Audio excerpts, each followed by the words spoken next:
Hi, I'm Cindi McGee and you're watching Polymer Clay TV. Today I'm sharing how to make a beautiful Moroccan patchwork veneer.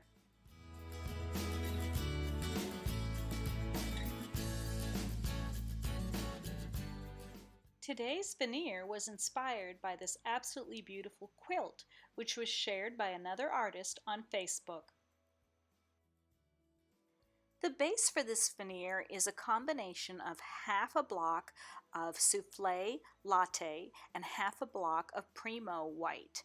I blended them together to make this little bit lighter shade of the latte. And then I conditioned it and rolled it to a number 4 on my clay machine. To add the texture, I'm using this set of 3 deco discs from Create Along. This is the Serbian Gardens set. When using the deco discs, you want to use a release agent. You can use a little cornstarch or mica powder even, or I like to use plain water. I give it a little dip in the water and then place the first disc onto the clay sheet.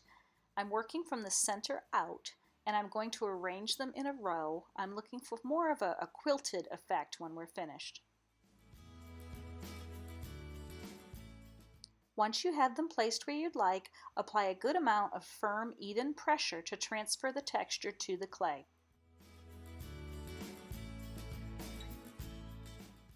And then they'll just lift off and you can see the texture that it's left behind. It's absolutely beautiful. I'm going to stagger my pattern again to make the effect of quilted squares.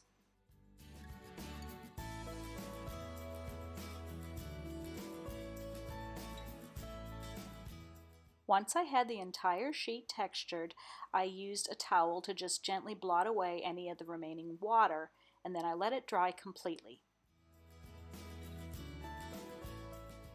To add the base layer of color, I'm using the Copper Patina pigment set from Create Along. I'm going to use this tan and the green shade, and I'm using a cotton ball to apply the color. I started with a random application of this light rust-colored powder. You want to make sure that you get the powder into the different layers. You want the base layer, not just the surface layer, to have that coloration. Then I went on to the green powder and added that into the areas that I did not cover yet. Again, making sure to get some of it all the way to that base layer.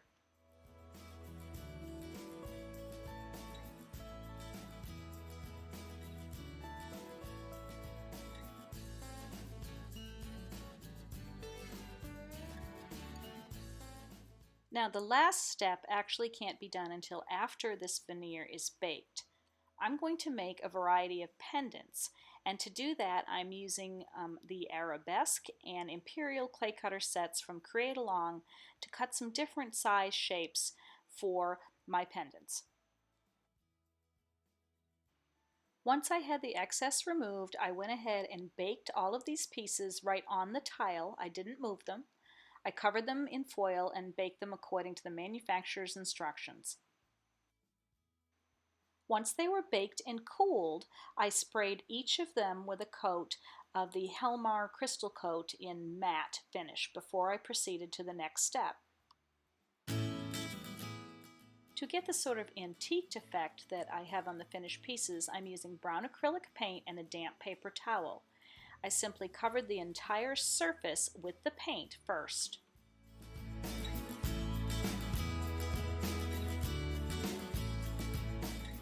Then I came back with a dry paper towel and rubbed off that surface layer off of the raised areas. This will leave the paint in the design, yet remove it from that top layer.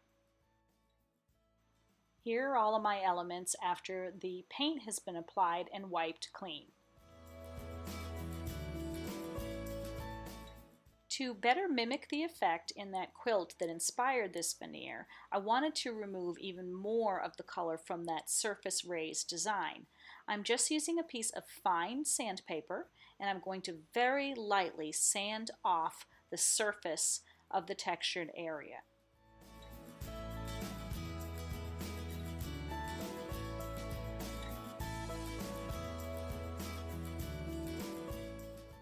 And now they're ready to make into my pendants.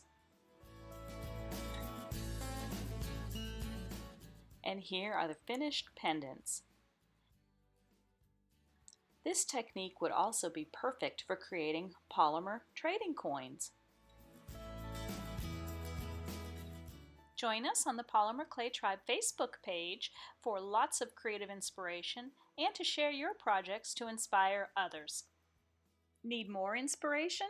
Check out the Polymer Clay TV blog for tons of creative ideas.